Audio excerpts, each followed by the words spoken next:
Él es Eduardo Hurtado, autor del libro bestseller La franquicia cubana, una dictadura científica. Eh, Él fue integrante de la Fuerza Aérea Venezolana, luego ingresó en el Ejército de Estados Unidos, formando parte de una unidad especial de inteligencia geoespacial y quien es veterano de guerra, licenciado en seguridad estratégica, repito, y gerencia de la protección, así como licenciado en tecnología electrónica con una maestría en la administración empresarial. Tiene además muchas distinciones, incluyendo la medalla del antiterrorismo, de la guerra antiterrorista global, de la operación también iraquí Freedom Medal y Army ¿qué? No se le bien. Bueno, tiene un montón de medallas, es decir, y por eso es que, pero queremos hablar hoy específicamente del lenguaje, entre otras cosas, del lenguaje gestual.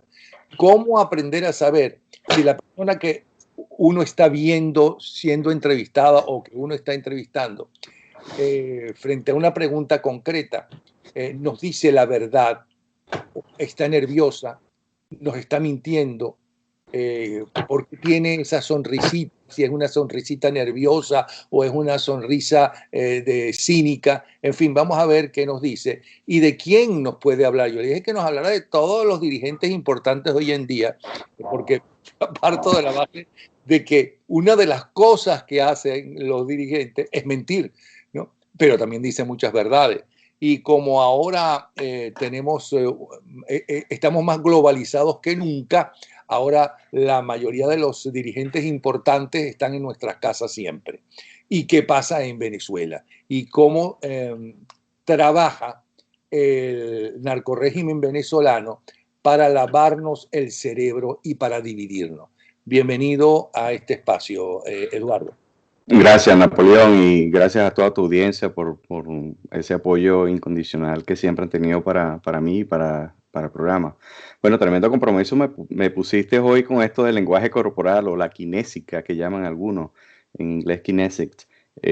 No soy experto, déjame decirte, pero sí conozco algo sobre la parte, sobre todo la parte que manejamos en análisis de riesgo y seguridad estratégica, que es la parte de interrogación y cómo saber cuando alguien más o menos te está mintiendo.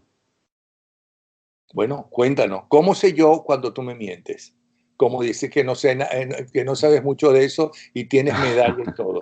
Ah. Bueno, yo pienso que basado pues en el know-how, mi experiencia, a veces cuando vas a hacer bueno, primeramente el lenguaje corporal ha sido objeto de mucho estudio, ¿no? Y los mitos y todos estos conceptos dicen que el 93% de la comunicación es no verbal.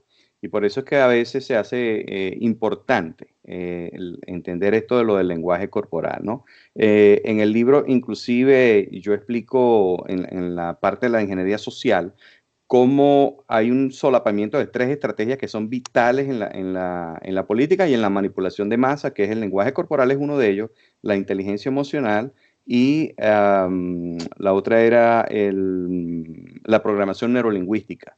Entonces, fíjate, aquella persona, llámese político o vendedor o quien sea, que domine esas 3 estrategias y con un programa o un objetivo basado en ingeniería social, mira, eso es como decían en las caricaturas, ¿no?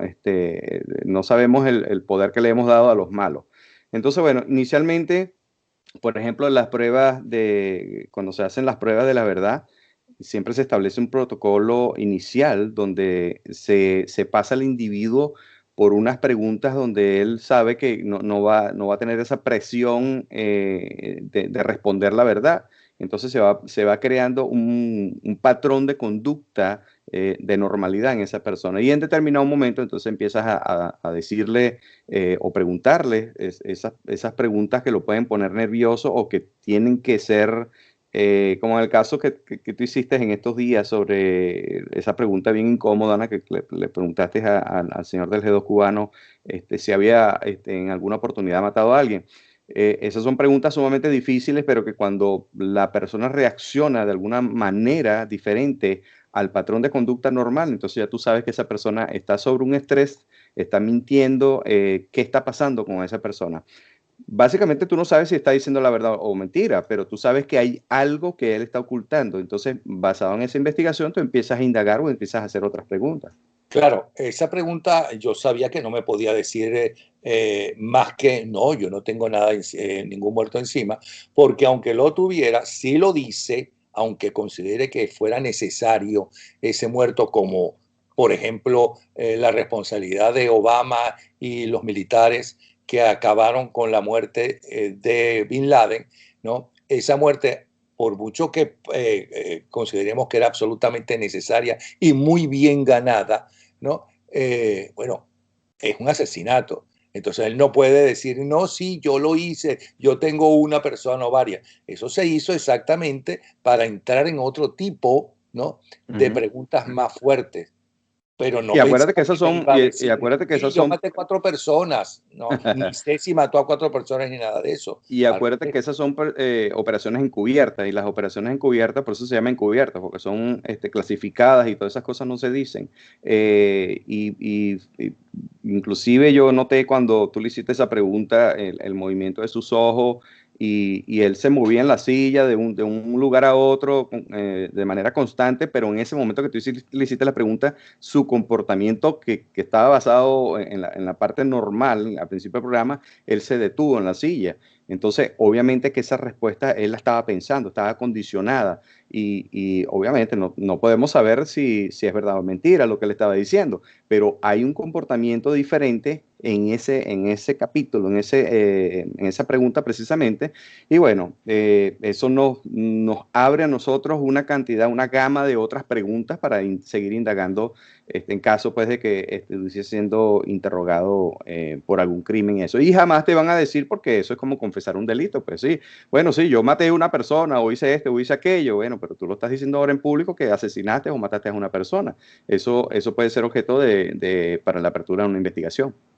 Claro, claro. Y además mi interés no era que me dijera sí o no, porque sabía que lo que me iba a contestar, pero me interesa exactamente, ahora vienen preguntas más fuertes, pero jamás como llamarte asesino o que tú confieses un asesinato. Entonces iba a estar más tranquilo, ¿no? Por mucho que no fuera, ¿cuándo fue tu último cumpleaños? ¿Qué es el amor? Ni nada de eso. Lo mismo te pregunto, De hecho, fíjate lo que hago con todos los invitados. ¿Ok? una cosa importante también que dijiste ahorita, que era el asesinato o la captura de este terrorista Bin Laden. En el espionaje o en la Agencia Central de Inteligencia existe algo que se llama el dilema ético del espionaje, ¿no? En Ujú. donde a los agentes de inteligencia, a los militares, los policías y todo eso, a ellos se les entrena para disparar un arma, y tú disparas un arma para neutralizar una amenaza o matar a alguien, pues, ¿no? Si lo decimos en el argot coloquial. Entonces, todo individuo, en el caso de que es un G2 cubano con un agente de inteligencia, él estuvo en un entrenamiento para matar gente también. Yo recuerdo que en una oportunidad un militar venezolano me dijo que los militares norteamericanos eran asesinos. Y yo le dije, mira, no es que sean asesinos, pero es que todas las Fuerzas Armadas están para ir a una guerra. Y tú vas a una guerra, no vas a tirar flores, vas a tirar plomo y vas a combatir, y a lo mejor matas o te matan. Entonces, es un dilema, es un tema bien complicado, de bien análisis, pero tú también lo acabas de decir también. Era necesario, a veces la Agencia Central de Inteligencia, bajo cierto concepto, actúa dentro del margen legal o ético, moral, pero en las operaciones encubiertas se pasan muchísimas cosas. Y no solamente en la CIA, en cualquier agencia de inteligencia global. Eso es normal, pero eso no se dice. Pero no vayamos tan lejos. La misma policía de los Estados Unidos la entrena no solamente para defender al ciudadano, sino para defenderse ellos. Y tengo entendido, porque me lo han dicho un par de policías, que cuando ellos sienten, ven, prevén que están en peligro sus vidas, ¿no?, tienen derecho a matar a la persona que lo va a matar. Y de hecho, más grave todavía, o lo que yo sí considero que sería grave, no lo anterior, porque tienen derecho a defenderse y están trabajando para defender a la ciudadanía, sino que los entrenan para matar, no para herir, porque si hieren a la persona, sea culpable o no de la acusación que se le hace a la persona que hieren, tienen que pagarle el policía, ¿no? Supongo que será la asociación de policías, no sé, tienen que pagarle la compensarlo. hospitalización. Y si queda además con algún problema físico o mental a lo largo de su vida, tienen que pagarle la medicina. ¿O estoy Bueno, equivocado? cada estado tiene una ley diferente sobre el uso del arma de fuego en el caso de la seguridad pública, ¿no? Y en la manera en que yo lo veo es si tú sacas el arma es para usarla es porque tienes un estado de necesidad en donde tienes que decidir, es una toma de decisiones muy difícil, en fracciones de segundo, decidir entre la vida o la muerte, o vivo o muero. Entonces, el policía a lo mejor no va a sacar el arma para herir a una persona, porque si la puedes herir, entonces puedes evitar esa situación. Entonces, o es sobrevivir o morir. Y hay una gran diferencia en eso. Pero en otros países, como en Sudamérica, por ejemplo, Ecuador, Bolivia, donde las leyes son hacia la policía, donde el policía puede sacar el arma y apuntar a una persona, pero no le puede disparar porque va preso. Entonces tú dices, bueno, entonces ¿para qué tiene una pistola un policía? O la ley te dice, bueno, después que te hacen 500 disparos y tienes 7 heridas encima, entonces puedes usar el arma. Entonces no tiene sentido el uso de un arma a un policía. Entonces cada ley es diferente. En las Fuerzas Armadas, cuando vas a la guerra, existen lo que llaman la Rule of Engagement, ¿no? En donde tienes que estar basado en un protocolo internacional para tú poder hacer uso de tu arma. A nosotros en la guerra nos decían, si nadie les dispara, ustedes no disparan a nadie. Pero como decir, de manera clandestina, tú veías, si alguien te apuntaba con un cohete, tú no ibas a esperar que te tiraran un cohete, tú tratabas de neutralizar esa amenaza. En el caso de un equipo SWAT que entra a una escuela porque hay una situación de asesino activo, ellos van a neutralizar la amenaza, ¿no? Después que ha ocurrido un incidente catastrófico, alguna persona de asesino activo ha matado a un número de personas, ellos no van a negociar con esa persona, ellos van directamente a matar a esa persona, a neutralizarla, como dicen ellos. Entonces, bueno, cada caso es diferente y a veces también el uso del arma, tú puedes ser un funcionario público, pero el uso del arma cuando haces uso de ella, a lo mejor tienes implicaciones legales a nivel personal, no a nivel organizacional. Entonces, si haces mal uso de ello, bueno, ahora te defiendes tú solo. Y ese es el gran dilema de la policía. Yo de verdad que no quisiera estar en esos zapatos, pero las policías a veces están desvalidas ante las situaciones que suceden en la calle, y lo hemos visto en los casos de insurgencia que han pasado y vandalismo que han pasado aquí en los Estados Unidos, donde la policía se ha visto atada de mano y la reacción que han tenido para controlar esas masas enardecidas ha sido bien limitada. Pero es un trabajo que es de estudio, es bien complicado ser policía. Ahora, tú conoces a un montón y has escuchado, visto a un montón de dirigentes. ¿Qué nos puedes decir de ciertos gestos característicos? Por ejemplo, de los que están ahora en el tapete mundial está, por ejemplo, Trump. Yo le decía a mi esposa antes del famoso pelea de gallo que hubo allí, digo, esto va a ganarlo Trump porque Trump es un animal de televisión, es como Renio Tolina o es como, inclusive sin compararlos, evidentemente, ni mucho menos, pero como la política se ha convertido en un show de televisión, más que una discusión de ideas y de proposiciones concretas a los posibles votantes, a los votantes, en Italia hubo una prostituta famosa, la Cicciolina, que se lanzó a la presidencia y tuvo un montón de votos, ¿no? Ujú. Entonces, ¿cómo, y en el caso de Trump, ha tenido programas de televisión exitosísimos, mucho más que, por cierto, más exitosos, por cierto, que como eh, inversor, como constructor y ese tipo de cosas, y menos como deudor del impuesto sobre la renta, ¿no? Mm. Aunque fue un éxito porque no tuvo que pagarlo por lo visto. ¿Qué dirías tú por ejemplo, la actuación de Trump, la actuación de Biden, la actuación en Venezuela ¿cómo se llama? Hugo Chávez, de Maduro, de Carlos Andrés, que era un gran comunicador, ¿ok? Como lo era Hugo Chávez. ¿Qué nos puedes decir de ellos desde ese punto de vista? Que hay un lenguaje. Para mucha gente debe ser una novedad saber que nosotros no solamente nos comunicamos o hablamos con la boca, sino también con los gestos. Y no solamente nosotros, el perro que usted tiene en su casa, ¿no? Tiene varios lenguajes, entre ellos el lenguaje a través de la cola, a través del movimiento del resto del cuerpo, a través de cómo lo miran, y a través de eso ellos le responden o le contestan. Ujú. Bueno, indiferentemente de que si eres político o eres periodista, porque los periodistas también les enseñan a desarrollar esa programación neurolingüística y lenguaje corporal para conducir un programa. Y tú lo sabes muy bien, que cuando tú vas a entrevistar a una persona, tú también tienes que desarrollar esa capacidad de hablar, de conducirte, de no perder el control o de saber cómo provocar a la persona para que te diga cierta respuesta. Entonces ahí hay una interacción. Y los políticos, un político que no desarrolle esa capacidad de comunicar, de programación neurolingüística que llevamos hoy en día y de dominar su inteligencia emocional y su lenguaje corporal, en la política no tiene espacio. Y para un periodista también es significativo desarrollar esas habilidades y destrezas. Entonces, fíjate, hay personas que se entrenan para eso y dominan su inteligencia emocional. Pero en el caso de Trump, Trump es Trump. Así como Chávez era Chávez, Chávez era un tipo populista, un tipo que le gustaba echar chistes, le gustaba bromear y conectó emocionalmente con una masa que estadísticamente quedó demostrado que era mayoritaria y por eso que Chávez era querido en las poblaciones de bajos estratos. En el caso de Trump, yo creo que Trump ha conectado con una masa también. Es difícil leer el lenguaje corporal de Trump porque es impredecible. El lenguaje corporal estratégico ha sido lo más difícil precisamente por eso, porque es impredecible. Tú no sabes qué va a reaccionar y cómo lo va a hacer. Y de Pero repente sin te embargo, sorprende y hace...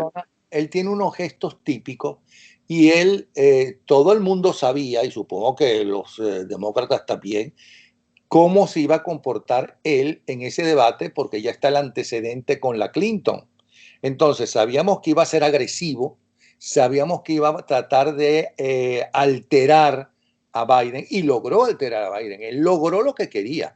Primero, Bueno, pero el país, y yo creo que tanto demócratas como republicanos estaban esperando algo mejor de ese debate, ¿no? bueno, todo, Yo creo que todos nos decepcionamos, porque por lo menos en mi manera personal, yo estaba esperando algo más profesional, algo que dijera, que no se viera como que chisme, y últimamente lo que se ha visto en los debates es que todos van a la defensiva. Están esperando es, bueno, vamos a ver con qué reacción, con qué cartita bajo la manga me va a salir para menospreciar, malponerme delante de las cámaras y cómo me defiendo. O han acudido a esa estrategia de voy a exponer a esta persona todas las cosas malas y voy a sacarle los trapitos sucios ante las cámaras para desprestigiarlo y tratar yo de utilizarlo eso como trampolín político. Y eso no está bien porque en un debate presidencial o vicepresidencial tú quieres sacar las estadísticas y decir, bueno, no votes por mí porque soy, ¿cómo se llama? Simpático, pero mira, aquí están los resultados, porque eso es lo que yo quiero, resultados. A mí no me importa si tú eres simpático, si eres chicharachero, si echas buenos chistes, pero yo quiero ver resultados. Eso es lo que pero deberíamos, lógicamente, seleccionar. sí, pero no nos engañemos. Si Ujú. alguien sabe que la política, que él mismo ha dicho públicamente que está en contra de los políticos y de los políticos de Washington, eso incluye no solamente a los demócratas, sino a los republicanos, porque se metió con todos, sobre todo cuando era candidato. eh, eh, Él sabe que es un show y él sabía que tenía como handicap que tenía 3 años en la presidencia. Eso me recuerda una vez que yo puse a Carlos Andrés a contestar las mismas preguntas que Chávez Frías, cuando Chávez era candidato. Para Ujú. Chávez Frías era muy fácil echarle en cara a Carlos Andrés Pérez que en su primer gobierno acusaron de los 12 apóstoles, de no sé qué, lo que tenía responsabilidad, lo que no tenía responsabilidad él directa, pero era su gobierno. En cambio, Chávez lo que tenía que hacer era ofrecerle cosas a la gente y meterse con los anteriores. Lo mismo le pasaba a Trump. Él estaba esperando que Biden le echara en cara los defectos de su gobierno, no que aplaudiera su gobierno. En cambio, Biden, aunque tiene más de 40 años en la política, no es lo mismo la responsabilidad de un presidente que la responsabilidad de un vicepresidente. Él tenía que utilizar otra cosa. Y yo creo que pensó, si yo soy todavía más agresivo, que es lo que espera la gente de mí y lo que esperan mis seguidores, ¿no? Pues no los debía defraudar y a lo mejor me gano más gente. A lo mejor pensó eso, porque la verdad que sí fui mucho más agresivo que lo que fue con la Clinton. Okay, aunque con la Clinton también le dijo de todo, hasta la llamó ladrona que lo iba a enjuiciar.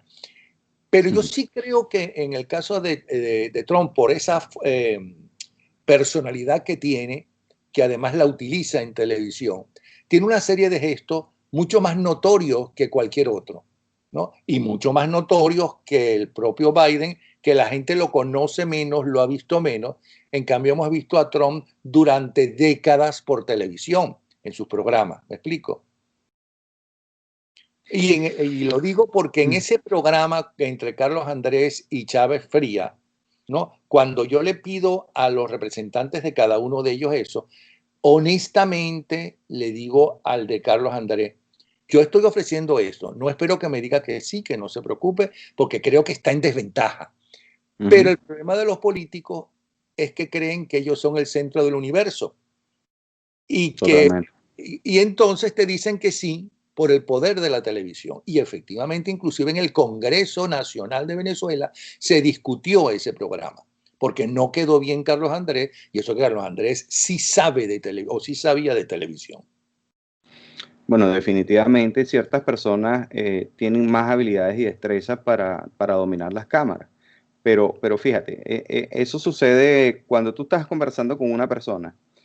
Y en el caso ahorita, ¿verdad? Nosotros podemos estar conversando por WhatsApp y utilizar y estamos 2 horas hablando y decimos cosas súper interesantes, pero en el momento que tú dices, ahora estamos grabando, hay cierta presión.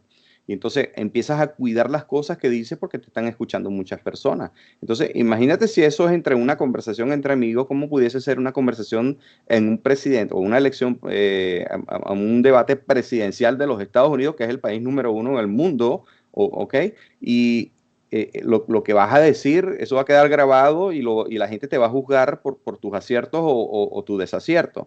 Además tenemos otro impacto ahí, que es el moderador está haciendo preguntas medias resbalosas ahí que ponen sobre presión al candidato. Y es la idea, porque tú tienes que hacer ciertas preguntas donde pongas al candidato a decir, bueno, yo quiero que tú me expliques esto, pero también ha sido la media o los medios de comunicación también han sido medio ¿cómo se llama? Sádicos, ¿no? Porque las masas son sádicas, en preguntar cosas y quizás sacar de sus cabales a las personas.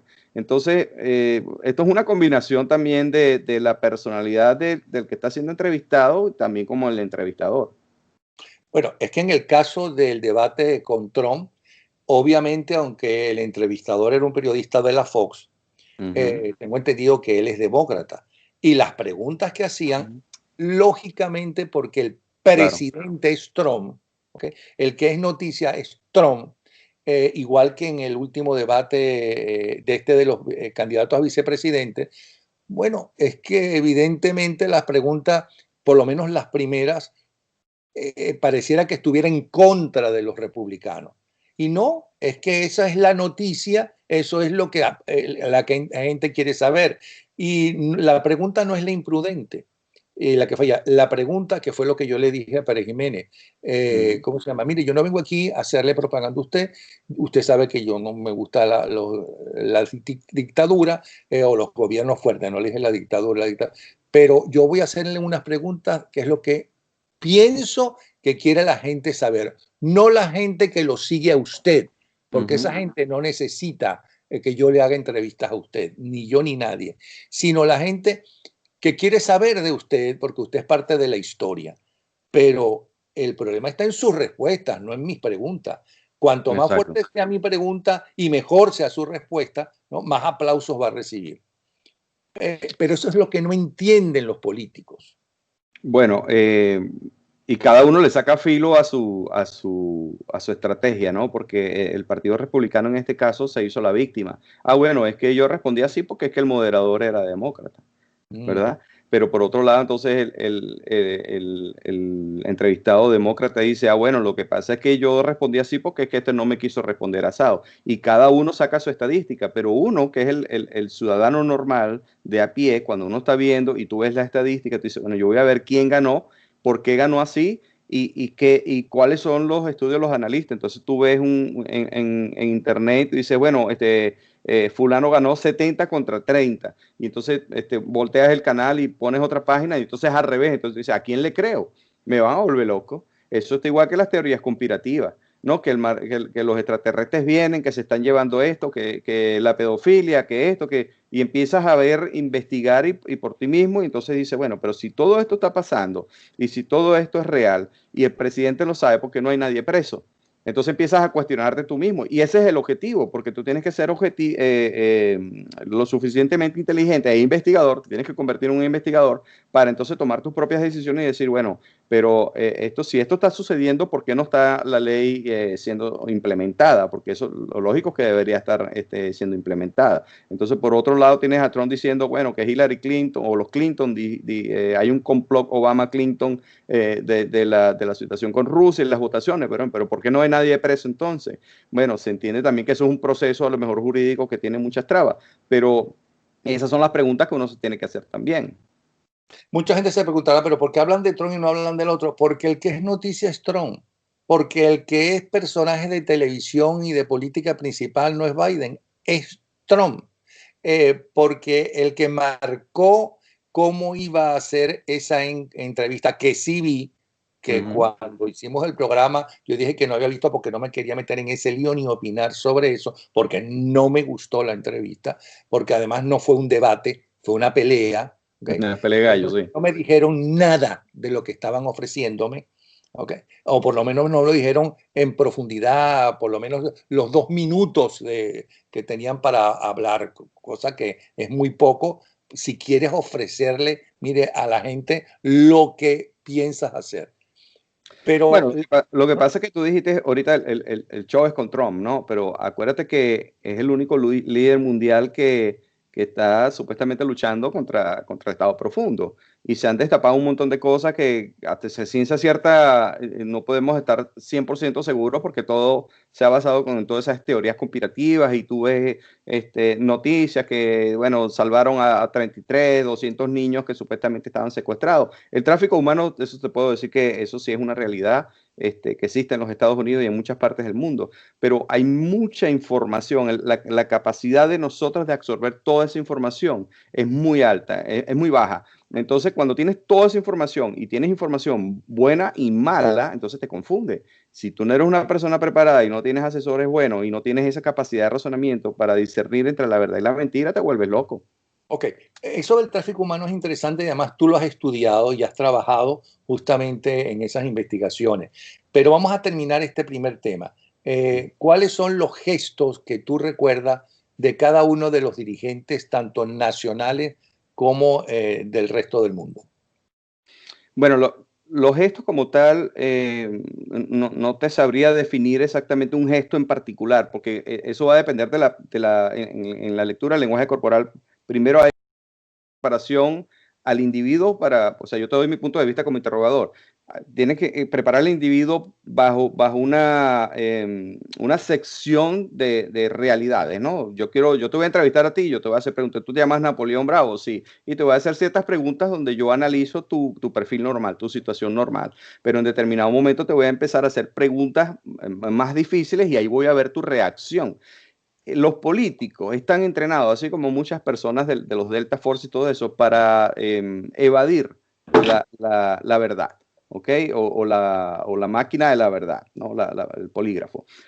Y a veces practican el lenguaje corporal para decir cosas que...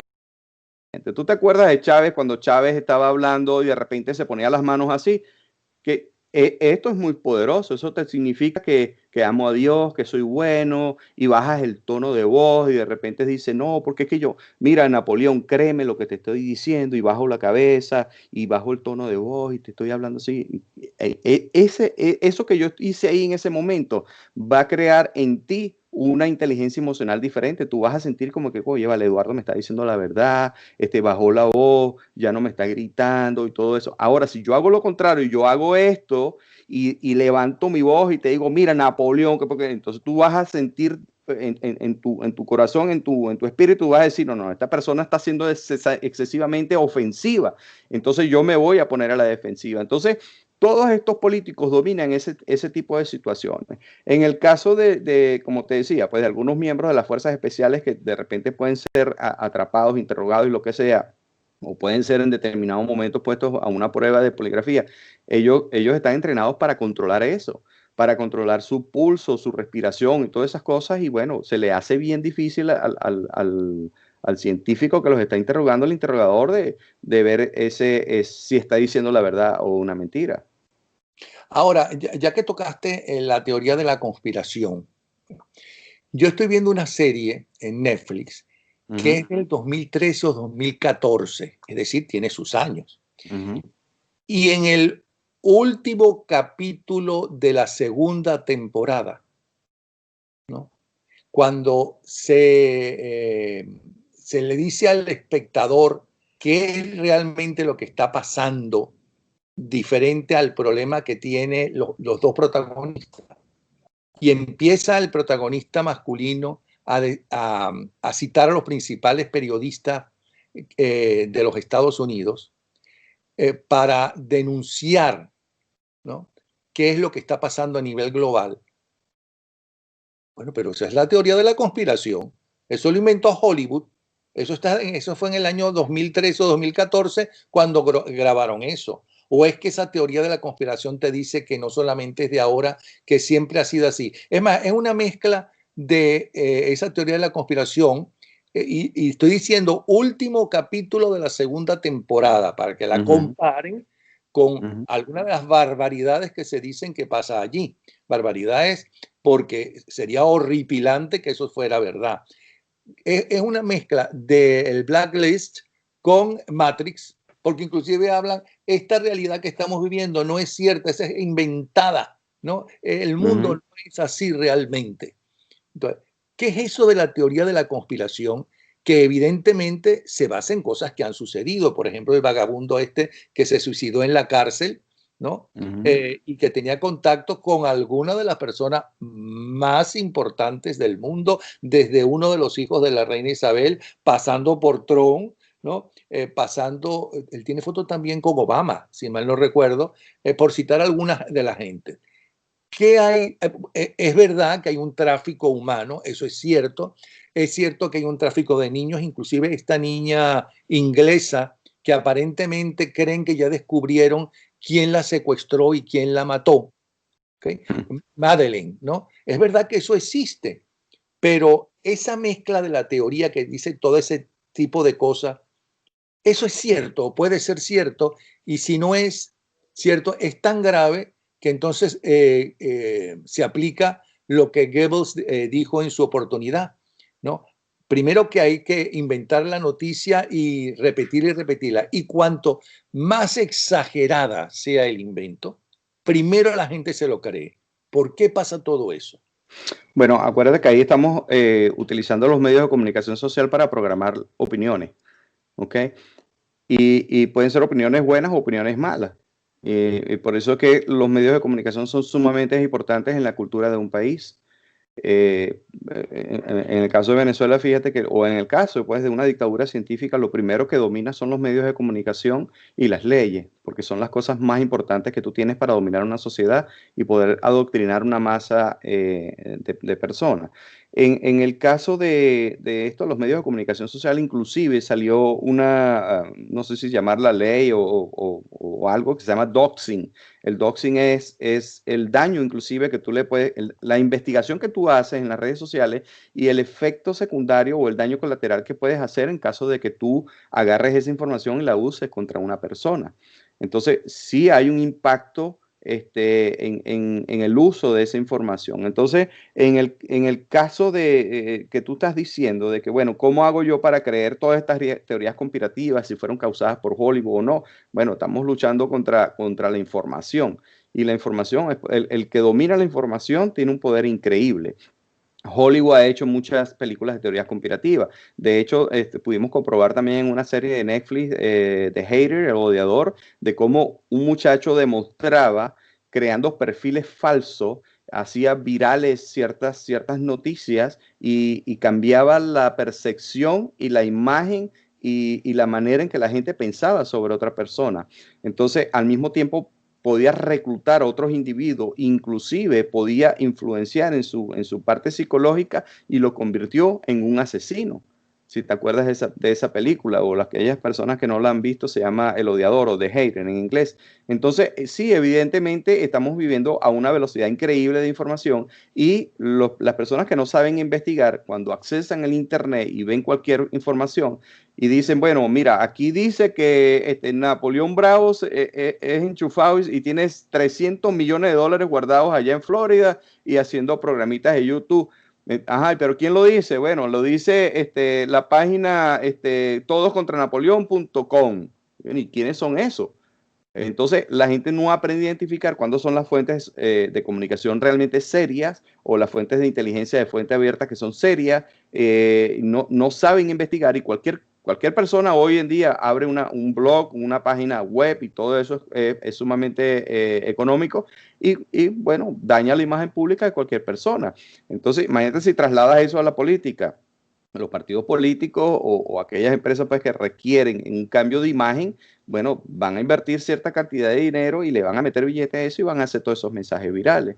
Entonces, bueno, eso en conclusión es el poder de la comunicación y en los últimos 20 años hemos visto cómo se ha transformado todo este proceso de tecnología y nosotros hemos tenido que adaptarnos a esa tecnología.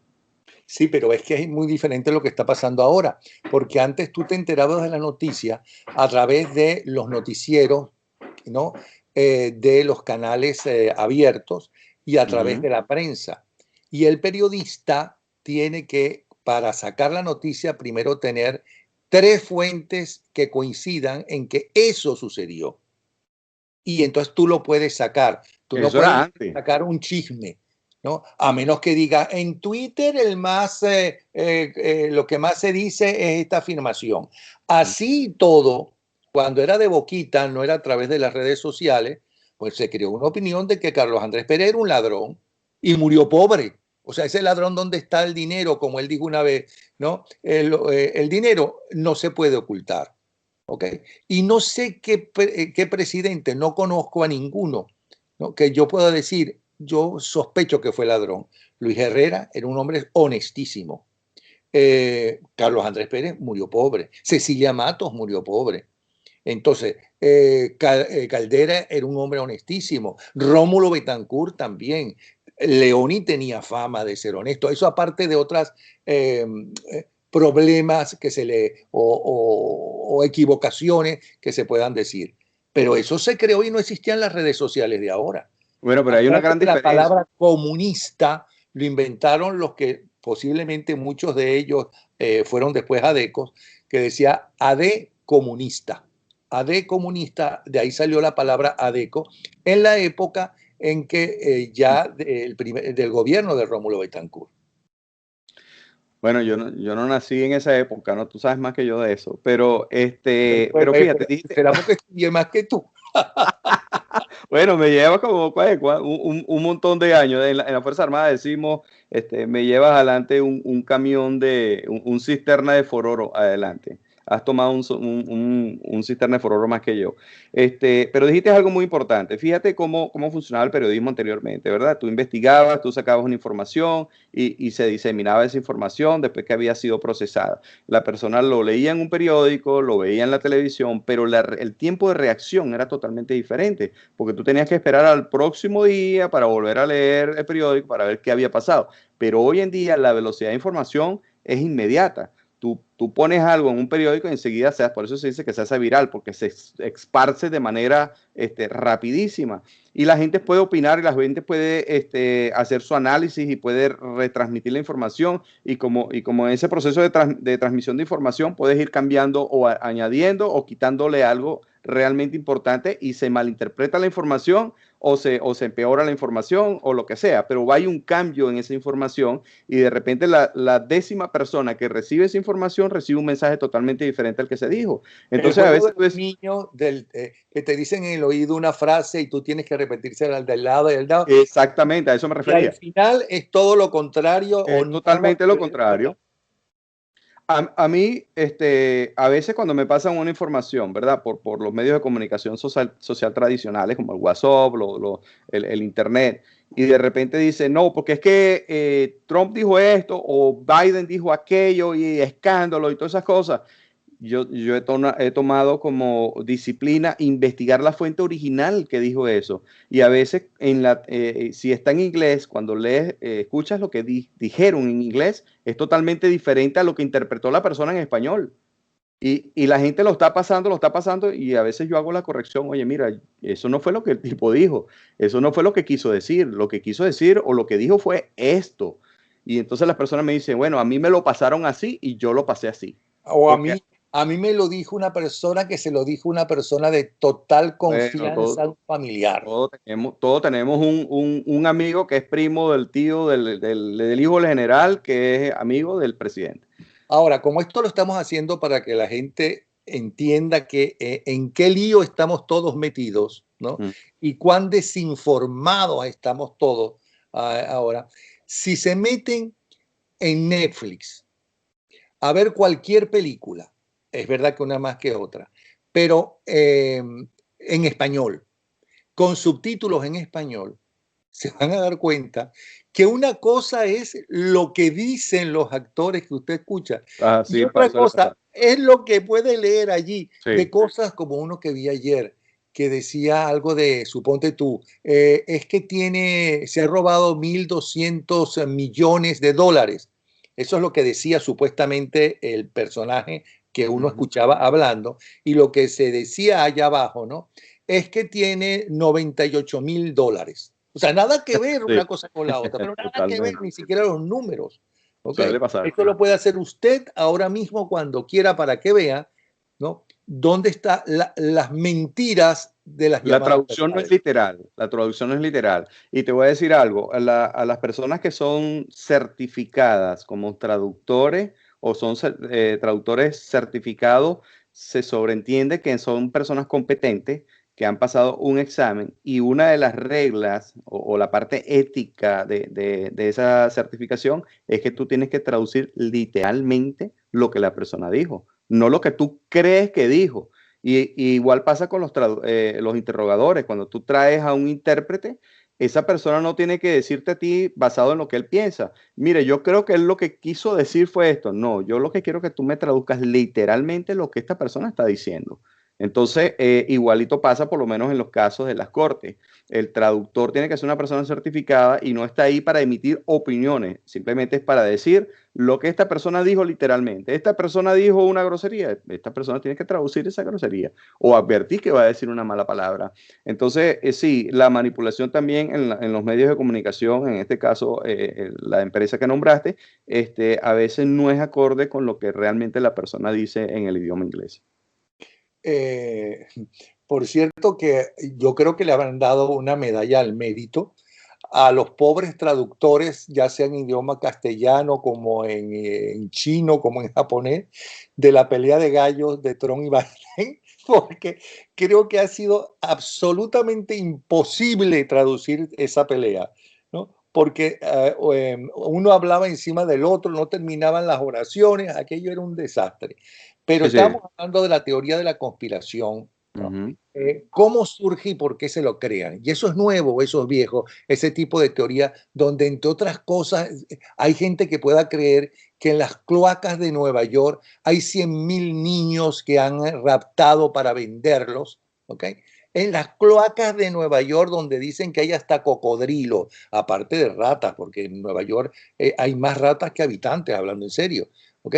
Pero cocodrilo sí me suena extraño, pero parece que en más de una ocasión ha aparecido un cocodrilo. Ok, porque a lo mejor lo botan allí, que lo tenían en su casa de pequeños y cuando empiezan a ponerse grandes, pues lo botan, no lo sé. ¿Cómo una persona puede pensar que se pueden meter en una cloaca en Nueva York 100.000 niños. ¿Cómo los alimentan? Cuando se mueren porque a lo mejor infectados o no sé qué cuento, ¿cómo los sacan de allí? Porque 100.000 niños, imagínense 100.000 personas en un hotel, ¿no? Y eso es Bueno, una todas cosa. esas, inclusive, fíjate que por lo menos en Facebook, en Instagram y algunas redes sociales reconocidas a nivel global, dependiendo de del tipo de información que tú busques, todo eso queda grabado y estadísticamente te salen qué tipo de personalidad tiene. Entonces ya te clasifican que esta persona es conspiranoica, esta persona es republicana, esta es demócrata y este es un comprador compulsivo. Y te sacan un perfil psicológico. Eso es lo que llamamos el Big Data, un estudio estadístico para saber cuál es tu perfil psicológico, qué tipo de personalidad tienes o qué tipo de comprador eres. Entonces, la parte de la conspiración es una. En el caso de estos niños, pues que están supuestamente han sido recuperados de las cloacas de Nueva York, como dice, bueno, mira, han salido muchas fotos. Volvemos a caer en el tema de la información o la desinformación. Han salido muchas fotos sumamente fuertes. Yo no las subo en internet por eso, porque me parecen sumamente fuertes, pero a ciencia cierta, tú no sabes si es verdad o es mentira. Tú dices, bueno, voy a tomar una opinión basada en mi experiencia. Bueno, en el caso mío personal, sé que hay un gran problema del tráfico de humanos, también de pedofilia y todo eso, pero si eso es verdad, ¿por qué no lo sacan a la luz pública en un medio formal? A pesar de que han hablado de eso, no ha habido un enfrentamiento o una información clara hacia la opinión pública. No sabemos si es por daños colaterales o porque si es más el daño que vas a causar a la opinión pública que el beneficio. Acuérdate que también son operaciones, ese tipo de operaciones son operaciones encubiertas, clandestinas, y no sabemos también quién está involucrado en eso y en esos casos de secuestros a ese nivel, si es que realmente existe. Pero de manera objetiva, yo creo que nosotros no tenemos que creer el 100% de lo que salen en las redes sociales y tenemos que hacer nuestra propia investigación. Bueno, si vemos algo que realmente es impactante, bueno, vamos a ver, pero vamos a ponerlo en una mesa y vamos a decir, bueno, ¿qué pasa si es verdad y qué pasa si es mentira? Entonces hay que tener mucho cuidado con eso porque inclusive pues, podemos hacerle más daño a las personas de lo que creemos. Pero ya que tú has trabajado en eso, ¿tú crees que es lógico que en una cloaca en Nueva York, ¿no?, haya 100.000 niños? No me parece lógico. Para Y serte además, ¿dónde sincero, están cien los mil niños, padres? estamos hablando de 100.000 niños, eso es, no sé, yo creo que son 10 divisiones de la Fuerza Armada. Pero además, ¿dónde están los padres de esos 100.000 niños que deben estarlos buscando? ¿No? Y porque son 100.000 niños, porque si tú dices que es que tienen, no sé, 50 niños, 100 niños en una cloaca escondido temporalmente mientras los sacan, ¿no?, eso es diferente. De todas formas, bien complicado para alimentarlos, para que Las puedan medidas vivir higiénicas, más de sí, una sí. semana. Bueno, 100.000 niños yo creo que es un caso exagerado, ¿no? Hay que echarle número a 100.000 niños, alimentar, como dices tú, la parte logística, alimentar 100.000 niños, las condiciones higiénicas de 100.000 niños, ¿cómo hace para que esos 100.000 niños sobrevivan? No sé. El nivel de maldad no creo que llegue a esa cantidad, ¿no? No estoy diciendo que a lo mejor no exista ese delito o ese crimen que se está llevando a cabo, pero 100.000 es como que muy exagerado. A lo mejor 100 y lo llevaron a 100.000 como para vender la noticia, o a lo mejor eran 10 o a lo mejor eran 30, quién sabe. Pero de que está ocurriendo, está ocurriendo. Ahora, el término cloacas en Nueva York me imagino que es algo subterráneo. No están diciendo que es una cloaca llena de agua contaminada y todas esas cosas, Bueno, pero bueno, cloaca es cloaca. Dicen que son cloacas. Y bueno, cloaca es pero cloaca, hay aunque no términos, sea una Napoleón. cloaca. ¿Dónde van a Sí, meter 100.000 niños y que nadie se entere?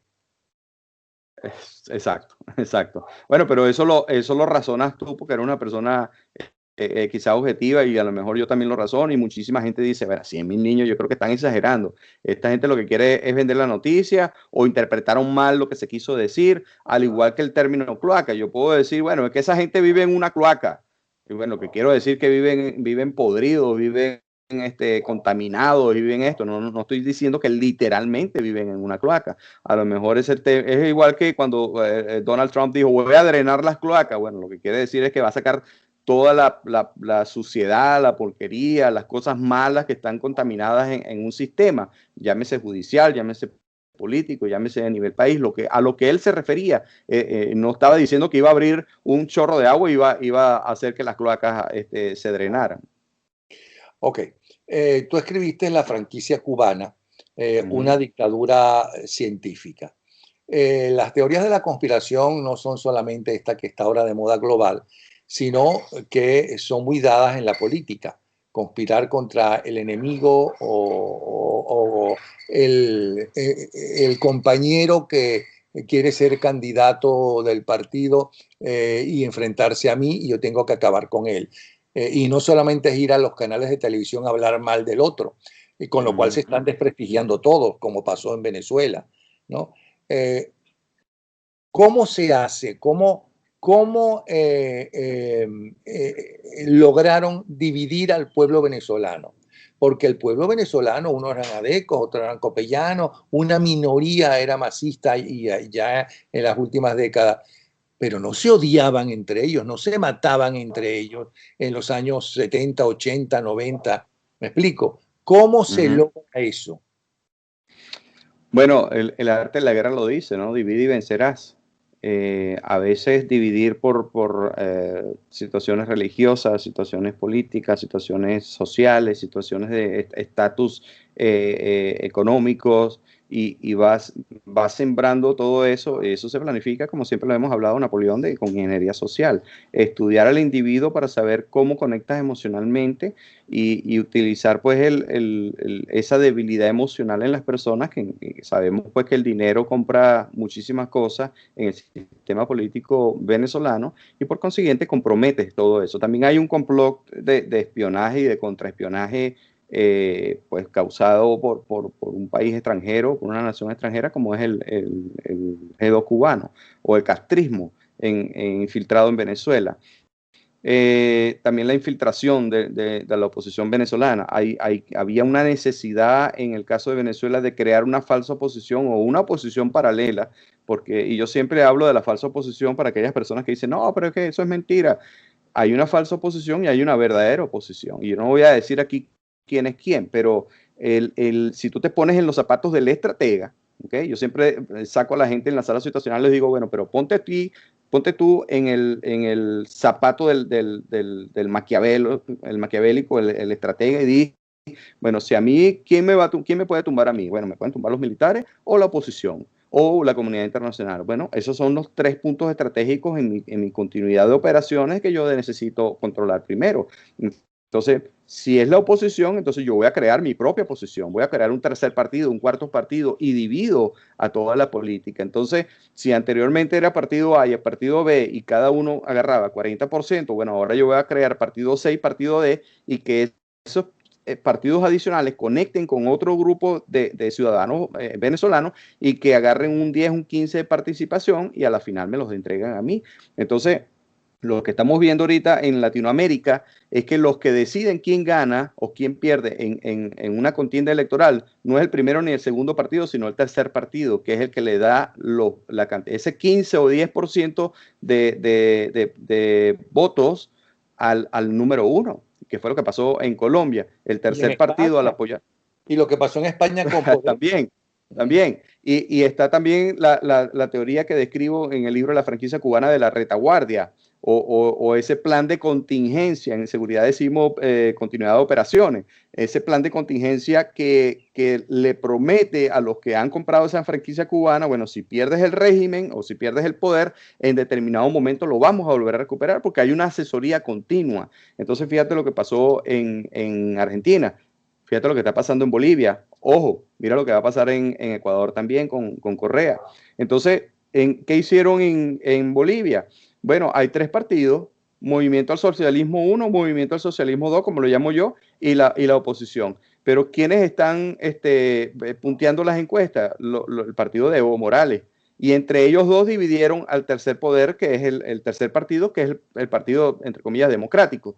Entonces, separas, pero al final unificas esfuerzos y unificas esos votos y ganas. Y de hecho es tan descarado Evo Morales que dice, en el momento que gane el partido del Movimiento al Socialismo, al otro día estoy en Bolivia. Entonces, en Ecuador ya se ven muchísimas manifestaciones pagadas por el correísmo en apoyo a Correa. En determinado momento, a lo mejor no regresa Correa, pero a lo mejor un candidato Correa gana y al otro día está Correa de vicepresidente, como pasó en Argentina con los Kirchner. Entonces, divide y vencerás. Esa es la pregunta que tú me estabas haciendo y yo creo que cuando tú tienes una sala situacional de gente que está trabajando 24 horas, 7 días a la semana, están planificando. Y mientras nosotros estamos durmiendo y descansando, ellos están planificando y ellos están ejecutando esas tareas.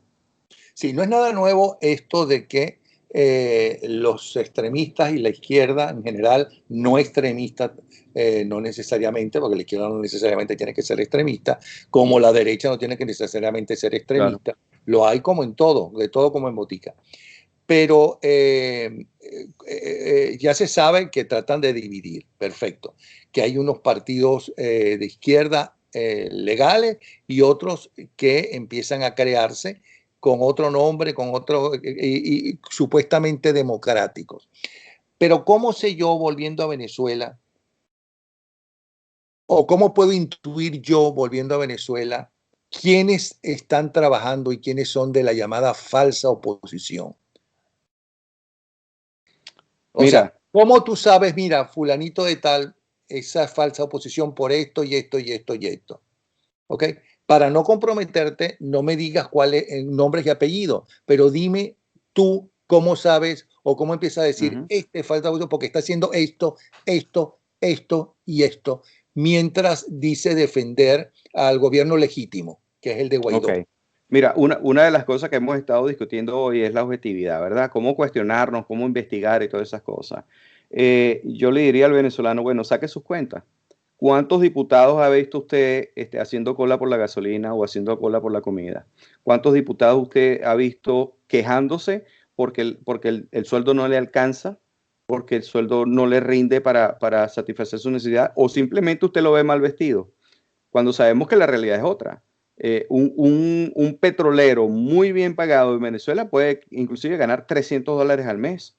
Y la gente dirá, bueno, $300 es muchísimo, eso es un dineral, pero $300 en la realidad realmente no es para subsistir. Entonces, si en Venezuela existiese un sistema de auditoría donde usted diga al principio, bueno, yo estoy entrando a trabajar en la política y estos son mis bienes. Yo tengo una casita, yo tengo un carrito y tengo $10,000 en el banco. Y al cabo de 3 años usted tiene 3 casas, 4 mansiones, un yate, evidentemente que usted ha sido comprometido por la política. Ahora bien, la respuesta a la pregunta inicial que me hiciste. No, ya va, espérate. Ajá. Pero yo te puedo contestar, bueno, yo me he visto bien, primero estos trajes yo los he tenido, ¿no? Bueno, pero tienes que tener justificación para eso. Claro, porque claro. si yo te hago a ti una auditoría como periodista, digo, bueno, Napoleón, ¿de dónde estás sacando todos esos trajes y todas esas cosas? Y tú me dices, y tú me puedes comprobar, y tú me dices, mira, Eduardo, lo que pasa es que yo tengo un contrato aquí con la empresa tal que fabrica trajes y ellos me están patrocinando y me estoy vistiendo bonito, y eso está bien. Ya, no voy a unos trajes, ese era el ejemplo pequeño.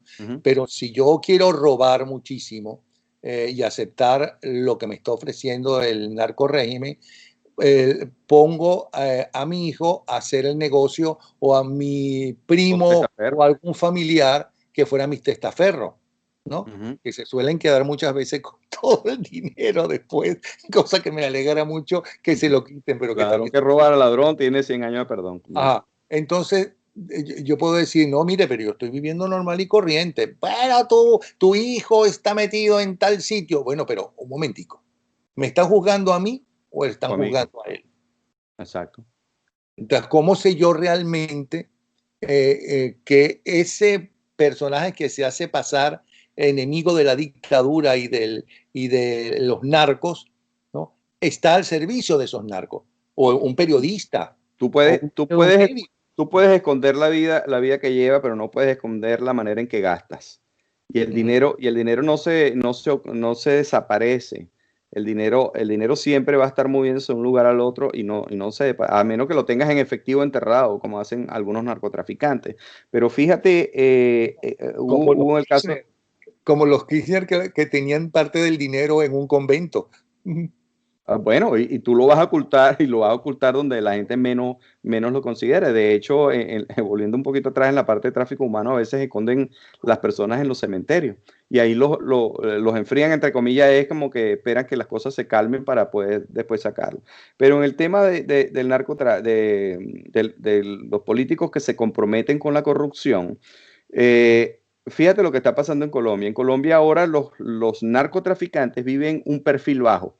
Y de repente tú en un barrio o en una zona normal, digamos modesta, tienes un individuo viviendo en una casita modesta, con un carrito modesto, pero con una cantidad de dinero exorbitante en su cuenta. Y la gente jamás se imaginó que esa persona que era vecino tuyo era un narcotraficante multimillonario que estaba lavando dinero. Pero ¿qué pasa con muchísimos venezolanos? Que de la noche a la mañana eras pobre y al otro día estás viviendo en una mansión y tienes un yate y tienes todas estas cosas. O evidentemente que o el negocio que estás haciendo es muy bueno y eres un genio en cómo producir dinero o estás comprometido. Fíjate que el caso, por ejemplo, de un alcalde en el estado Carabobo, el hijo de la noche a la mañana tenía una avioneta y los que conocían al hijo sabían que el hijo no era una persona multimillonaria y de la noche a la mañana tenía carros, tenía casas, tenía, inclusive tenía una alcaldía en paralelo gestionando pues cosas ilícitas. Entonces, por otro lado, antes que se me olvide, el manual o el comunismo castrista, su yo creo que su primera regulación o artículo, que creo que no está escrito en ningún lado, pero así lo lleva, establece que toda aquella persona que sea un peligro, represente un peligro a su gestión, debe ser eliminada. Así, representa un peligro hoy y dentro de 10 años, debe ser eliminada. Una de las cosas que se cuestionó con algunos políticos en Venezuela, para no decir nombres, es que nunca han sido metidos presos, el castrismo nunca les ha pasado factura, siempre dejan que protesten, y sabemos que los Castros siempre fueron, yo creo que demasiado estricto con eso. Cualquier persona que representara un peligro para su revolución eran presos políticos y los eliminaban. Y no les daban chance, ni les daban, ¿cómo se llama?, libertad condicional a su casa, ni nada de eso. Eran torturados y eran eliminados totalmente. Entonces, en el caso de Venezuela, cuando tú ves de repente políticos que salen al exilio y de la noche a la mañana viven económicamente flexibles en los Estados Unidos o en España, tú dices, bueno, ¿y quién está financiando a esta gente? ¿De dónde? ¿Cuánto ahorraste tú? Por ahí salió un general diciendo que él ahorraba desde cadete y ahora tiene hasta un museo en Venezuela. Entonces la Bueno, gente... y el que se hizo rico vendiendo sus libros de poemas, que así mismo lo dijo. Bueno, y también la hija de Chávez vendiendo productos también de esos Tupperware. Entonces yo digo, bueno, imagínate, pues tremenda propaganda para Tupperware, pero es imposible que tú generes esa cantidad de dinero vendiendo Tupperware. Pero bueno, el sistema político venezolano, volviendo al tema, si tú haces una auditoría de entrada y de salida de cada político en Venezuela, hoy en día, si tú agarras al Congreso y los encierras a todos y les haces una auditoría a todos, yo creo que te lo vas a tener que llevar a todos presos, porque te aseguro que todos tienen rabo de paja. Desafortunadamente es así. Es muy fuerte la afirmación que acabas de decir. Bueno, cuestiónalos a ellos, no me cuestiones a mí. Si tú haces una auditoría hoy en día y tú le preguntas a un diputado, un alcalde, un gobernador, mire, venga acá, ¿de dónde viene usted? ¿Qué educación tiene usted? ¿Qué empresas tiene usted antes y después? Ahora vamos a ver cuál es su patrimonio hoy día. Y yo te aseguro que la gran mayoría de los venezolanos va a estar de acuerdo con lo que estoy diciendo. Te aseguro que ese patrimonio no es el mismo, ni siquiera un 10% más de lo que tenía, sino extremadamente aumentado. Entonces tú dices, bueno, entonces un negocio es ser político. El negocio no es ser ingeniero, no es ser comerciante, es ser político porque la política, la ingeniería social la asoció con ladrón, con corrupción, con todo eso. Entonces prostituyeron esa palabra política, que tú sabes muy bien que es una llevada bien, es hermosa la política, tiene un buen objetivo, tiene una simbología muy poderosa. Ok, pero esa persona que nos está viendo no puede hacerle una auditoría no a todo el Congreso, ni siquiera una auditoría a algunos representantes de la oposición, porque fueron votados por la oposición, ¿cómo se llama? Le puede hacer una auditoría. ¿Cómo hace esa persona, ¿no? O cómo piensa esa persona, cómo puede preguntarse, ¿me conviene creer en este? ¿Es realmente de la oposición? ¿Le doy mi apoyo? ¿Cómo hace para saber la verdad? Bueno, desafortunadamente en la política venezolana las opciones que se nos presentan, la gente tiene que escoger entre el menos peor. ¿Ok?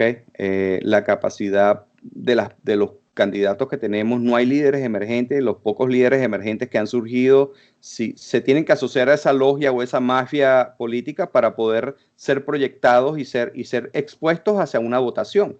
Entonces, el ciudadano normal, el que dice, bueno, yo voy a escoger un alcalde, ¿cuáles son mis opciones? Bueno, tengo estas 10 opciones. De las 10 opciones, ¿quién es el más preparado? Bueno, el de partido X.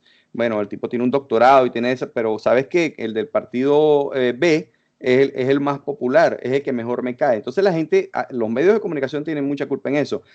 Han interpretado que el que me cae mejor es el que mejor va a ser gobierno. Entonces no queremos más populismo, Napoleón. Queremos gente que sea competente, que sepan ser, que tengan un buen liderazgo y que sean buenos gerentes para desarrollar un buen sistema económico.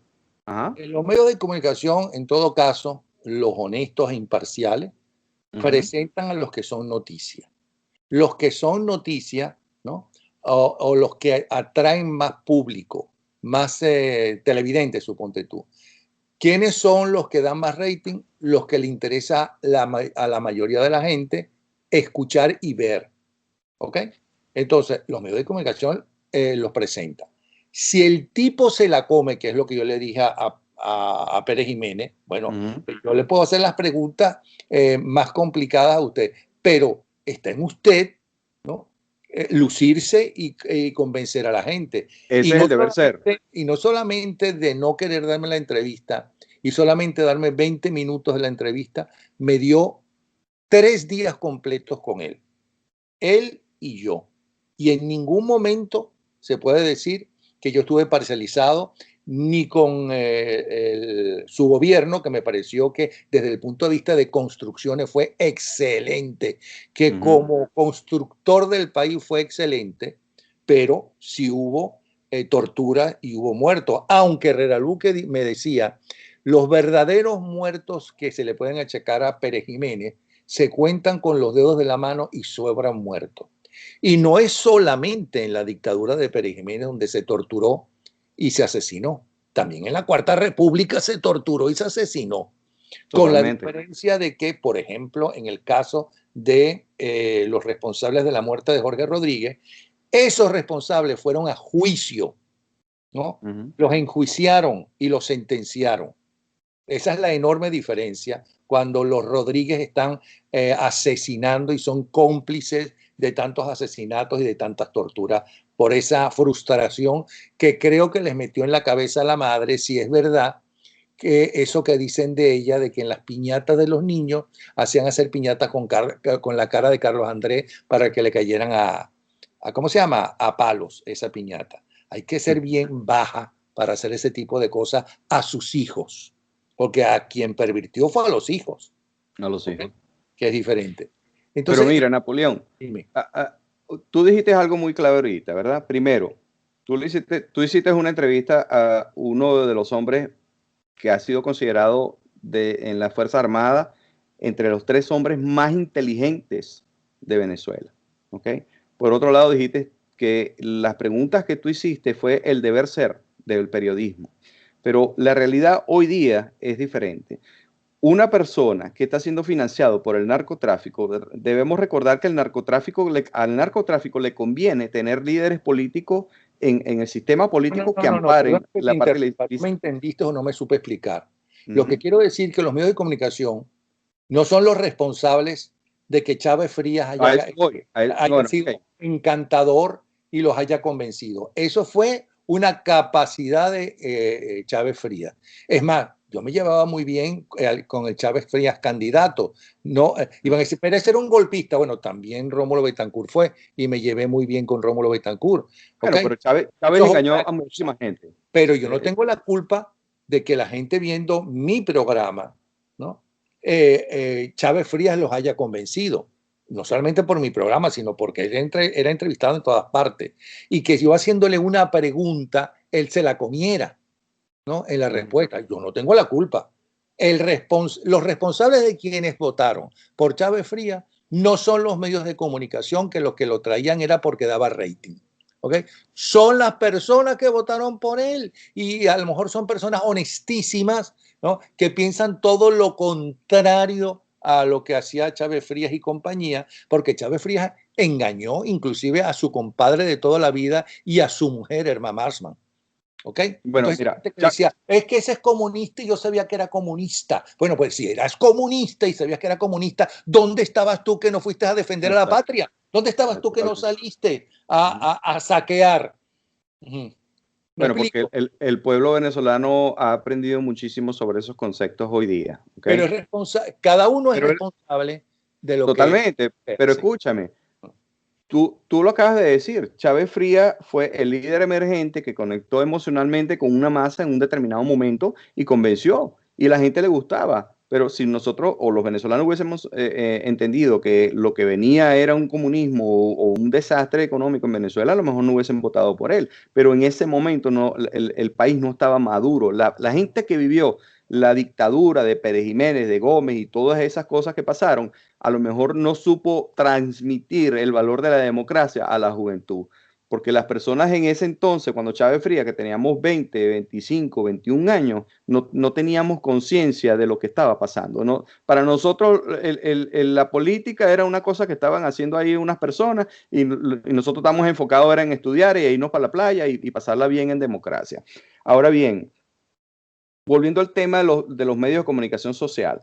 Ok, tú eres periodista y tú haces una pregunta, pero hoy en día, y a lo que iba, es que la logística del narcotráfico, a la cual le conviene poner líderes políticos que estén patrocinados por ellos van a poner de repente, van a un canal de televisión y le dicen, mira, yo necesito que tú me vendas el paquete Platinum de mercadeo político para este individuo y te voy a poner aquí 10, 15, 20, 30 millones de dólares. ¿Tú crees que el periodista le va a hacer preguntas, se la va a poner de bombita ahí? Mira, te voy a hacer esta ¿Y a pregunta quién le para que la votes ofrecen en honrón. 30 millones de dólares al periodista? No, no, al canal. El periodista Espérate un cobrará su comisión. momentico, yo no sé, pero mi experiencia, la mía, que es valiosa porque era el principal programa de opinión de ese país, de Venezuela, a mí jamás me dijo Venevisión, jamás, nadie de Venevisión, de Gustavo Cisneros para abajo, entrevista o no entrevista, saca este o saca lo otro, jamás. Bueno, Es más, Gustavo Cisneros a ti hay quiso que conocer, clonarte. ¿ah? A ti que clonarte. Eres uno de los pocos No, periodistas entonces que tiene no, integridad. eso lo viví yo. Es más, Gustavo Cisneros quiso conocer a Chávez Frías un mes antes de las elecciones, porque en las encuestas ya había superado un mes antes, no antes, a Irene Sáenz y tenía que conocer al que iba a ser el nuevo dictador del país, porque nuestros presidentes son dictadores, porque manejan los poderes, todos los poderes los manejan, y eso es una dictadura por mucho que nos llamemos democracia. Unos lo hacen mucho mejor que otros, unos emplean menos el poder que otros, pero si tú tienes en el Congreso mayoría, si tú eliges y divides quiénes van a ser los integrantes del Tribunal Supremo de Justicia y además eres la máxima autoridad en el ejército, tienes todos los poderes y además eres el presidente. Eso no es una democracia. Ok, entonces él quiso conocer un mes antes y lo sé porque quiso que yo fuera a esa cena. Y entonces yo le digo a Carlos Bardazano, yo no voy a ir a esa cena. Y dice, ¿pero por qué? Digo, por Chávez. Digo, no, por Gustavo Cisneros. ¿Cómo? Sí, porque él cree que como yo lo presento en televisión, ¿no? yo soy chavista. Y yo no soy chavista. Él es a quien quiere escuchar la mayoría de la gente, mientras que Sala Romer, que es mi amigo, ¿ok?, no quería ir a los medios de comunicación porque sintió que no lo necesitaba y solamente aceptó una vez de tanto que lo presioné. Y le dije, coño, el otro está saliendo a cada rato y tú no vas a salir. Eso te lo puede decir Sala Romer. ¿Ok? Entonces, eso no es verdad, por lo menos en el caso de Venevisión que yo viví, ¿no? Que se vendieron a los Chávez, a los no sé qué. Eso no es verdad. Entonces ahora la gente le encanta decir, tú estás hablando. A cada rato y demás. A cada rato quería verlo la gente y salía en todos los programas. Lo que pasa que el programa que yo conducía era el que más se veía. Ya está. Bueno, Napoleón, yo no te discuto si eso es verdad o es mentira. Yo creo en tu palabra, ¿verdad? Y en tu integridad, y en tu honestidad, y vamos a darle el beneficio de la duda a Gustavo Cisneros y a Univisión, que las teorías conspirativas no hablan muy bien de Gustavo Cisneros como empresario. Muy exitoso, pero tiene algunas teorías conspirativas ahí, no es el tema de ahorita. Pero sin embargo, si eso es cierto, en tu época eso ha cambiado muchísimo hoy día. Cuando tú ves en el caso de los Estados Unidos, y cuando tú ves como ciudadano, yo estoy viendo un programa de televisión de habla hispana y yo estoy viendo que el 90% es publicidad hacia un partido político y el otro 10% hacia el otro partido político, evidentemente que le están metiendo billete a ese partido político del 90%. Y todos los noticieros y toda la publicidad y todas las opiniones y todo eso están siempre basadas para hacerle creer que este determinado partido político es malo y es odioso y es un caos y es esto, pero el otro sí es bueno. Entonces, evidentemente que hay ahí un dinero invertido en publicidad y en mercadeo político. Eso no me lo puedes negar. Eso ha pasado en muchísimos países de Latinoamérica y pasa también aquí en Estados Unidos. Entonces, yo no lo viví. Es más, bueno, prende la televisión y pon el canal más visto en Fox, los Estados Unidos. Fox. Eso iba a decir. Aquí Fox, todo el mundo dice que Fox está con Trump, que es pro Trump. La política de Fox puede ser pro republicana, claro que lo es. Pero en las últimas encuestas de Fox, ¿no?, quien está ganando es Biden y la sacan las encuestas y gana por mucho en las encuestas de Fox. O sea, que tan arrastrado. Yo te voy a hacer una pregunta. Yo te voy a hacer una pregunta y que sea la gente que nos está observando la que decida si estamos hablando, si estamos bien o estamos mal. ¿Un canal de televisión es un canal que se creó para hacer negocio o para dar información? Depende de qué canal es. Hay canales de información, hay canales de entretenimiento, pero si son canales privados, es un negocio. Es un negocio, exactamente. Entonces, si no yo soy están el dueño, a nadie. si yo soy el dueño de un canal de televisión, un negocio lícito.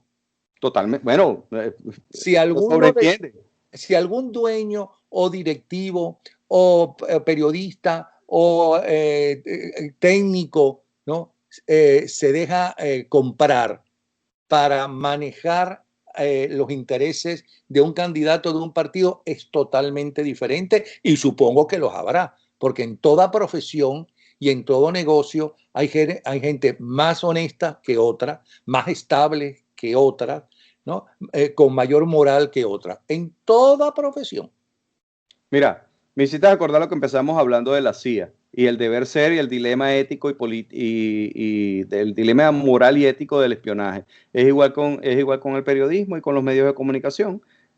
El deber ser es que, bueno, sí, que debe haber integridad y la verdad y todo eso que ustedes, los periodistas, predican, los medios de comunicación predican, pero sabemos que hay periodistas también que les están pagando por debajo de cuerda para que no digan algunas noticias. Claro que sí, supongo que sí, como en todo en la vida. Yo no te puedo señalar ninguno en este momento, pero... Yo sí te puedo señalar. No, pero no lo señales. Lo que queremos es que la gente aprenda a identificar ciertas cosas. Pero fíjate, me acabas de decir que si yo soy el director, el CEO o el jefe, el dueño de un canal de televisión y tú eres el periodista, ¿verdad? Y a mí me dice un cliente, me pone aquí, mira, yo necesito que tú poner 10 millones aquí para comprar un paquete publicitario y yo voy a decir, bueno, mira, dentro de mi cartera de programas, de eventos, de no sé cómo lo llaman ustedes eso, bueno, tengo a Napoleón Bravo, tengo a fulano y tengo a fulano, bueno, a ese candidato lo voy a presentar en estos tres y de repente te puedo decir, mira, Napoleón, no le vayas a tirar duro o mira, trátalo con calma. Eso puede pasar. Yo no sé porque yo no he estado ahí. A lo mejor a ti te pasó, pero a mí no me queda hablar por lo que yo viví. vuelvo a hablar por lo que yo vi desde cuando yo era disc-jockey. Cuando yo era disc-jockey en Radio Capital, una sola vez vino esas muchachas que te mandaban las compañías disqueras, tetonas, bonitas, no sé qué cuento, para traerte el disco que te estaban ofreciendo para que, si tú considerabas, fuera radiado en tu programa. Hasta ahí todo está bien porque es un negocio. La música es un negocio, la radio es un negocio, todo es un negocio lícito, por cierto. Pero esta y esa compañía cometió un error conmigo. Me dio el 45 con un cheque encima. ¿Ok? Nunca me había pasado eso. Y era el principal disc jockey, el que cubría las mañanas de Radio Capital. Entonces yo lo veo y entonces llevo el disco a donde, le digo, espérate que voy a hablar con el operador. Fui a hablar con el operador y le dije, ¿me mantienes el micrófono abierto todo el tiempo? Y le dije, ahora ustedes, acaba de llegar una representante del sello disquero tal, y van a escuchar dos sonidos. El primero es este. Estoy rompiendo el 45 de tales artistas. Recuerdo cuál eran las artistas. Era Venus, que se puso de moda en todo el mundo con los Shocking Blue, y la rompo y se escucha. Y ahora van a escuchar el segundo sonido. Estoy rompiendo el cheque por tanto que me está mandando esta compañía para que, me guste o no, yo les ponga a ustedes y les ponga de moda esta canción, que en este programa no van a escuchar. ¿Ok?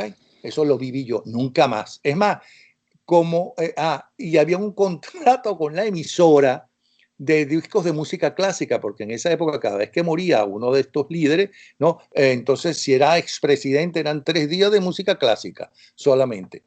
Entonces, rompieron el acuerdo con la emisora, como si la emisora tuviera la culpa de que tuvieran un tipo tan honesto como yo, que eso era muy negativo, por lo visto, para esa compañía. No pasaron 4 meses cuando esa compañía me ofreció estar en la directiva de la compañía, supuestamente por mi honestidad. Entonces yo le respondí, es que me insisten en tratar de comprarme. Eso Pero lo esa vi. era otra época, Napoleón, esa era otra época. La época hoy en día tú ves en los premios Grammy. Y mucho antes se llamaba Individuos que palanga. cantan y que no tienen una letra. Tú Mira, ves. en todas las épocas han existido vagabundos, ladrones, interesados y gente honesta. Y hoy en día también. Bueno, ahorita yo creo que eso se ha incrementado, porque de verdad que últimamente lo que está sacando la industria artística, en ese caso, como que no es de mucha calidad. Pero bueno, ese es otro tema. Te salió la edad. Hay de todo, ¿no? Hay de todo también. O es que Lady Gaga no tiene una extraordinaria calidad. Bueno, hay público para todo. Hay Bueno, público para claro, y todo. ahora hay más música y variedad de música que nunca en la historia. Que nunca. Bueno, discúlpame si herí tu No, corazoncito de jockey, de guaperó old school. no, los guaperos no me gusta mucho. Pero bueno. Mira, entonces, por último, dinos lo que no te dejé decir, que estaba dando una oración, pero tenía que decirte, mira, eso yo no lo viví. ¿Qué querías que te diga sobre? Me estabas diciendo cómo prácticamente todos los dueños de la televisión y de la radio y de los periódicos están vendidos o se dejan comprar. No, yo no estoy diciendo que todo, pero la capacidad logística que tienen ahorita muchos grupos criminales o del crimen organizado, de manera lícita, como dices tú, pueden hacer pues de esa mercadeo político o utilizar los medios de comunicación social a su favor, lícitamente o ilícitamente, y no es secreto tampoco para nosotros que estudiamos la parte de seguridad, de que muchos grupos de crimen organizado compran medios de comunicación social porque necesitan lavar la imagen, diseminar información, y eso ellos saben que los medios de comunicación social son poderosos, tienen un gran poder y por consiguiente tienen la capacidad logística o el presupuesto para comprar. Entonces, no es de extrañarse hoy en día, Napoleón, de que se compren las radios, de que se compren los canales de televisión, bien sea para eso que te dije o para lavar dinero también. Entonces, estamos envueltos en un mundo ahorita bien crítico, estamos viviendo una parte de la historia bien trascendental. Acuérdate que lo que se produce en Latinoamérica, y eso lo hemos conversado en varios programas, en cuanto a narcotráfico, droga y todo eso, Estados Unidos es el cliente principal y hasta el momento no hemos visto ningún capo norteamericano que diga, mira, el Chapo gringo o el Diosdado Cabello, ¿cómo se llama? El Cartel de los Soles gringo o el Pablo Escobar americano. Entonces, ¿quién está comprando esa droga? ¿Quién la está financiando? ¿Quién es el jefe de todo esto? Porque siempre agarran al tonto, al de abajo, del nivel medio hacia abajo. Pero ¿quién está metido en la cabeza en los Estados Unidos financiando todas esas cosas? Entonces, bueno, es una tarea bien difícil. Sí, yo esto se lo he preguntado a varios y más o menos me dicen esa posición que tienes tú, que tienen comprado otros, y otros me dicen que es que la distribución de la droga, que es tan efectiva y debe ser mucho mejor que la misma distribución de Coca-Cola o de Pepsi-Cola, que son productos Llegan a masivos, todos lados. otro, que ellos tienen esa misma distribución o mejor, porque la Coca-Cola y la Pepsi-Cola no son drogas, ¿no? Y son legales, es legal su venta. En cambio, las drogas es ilegal que se vendan. Pero en fin, pero me dicen que es que la distribución es totalmente diferente e independiente.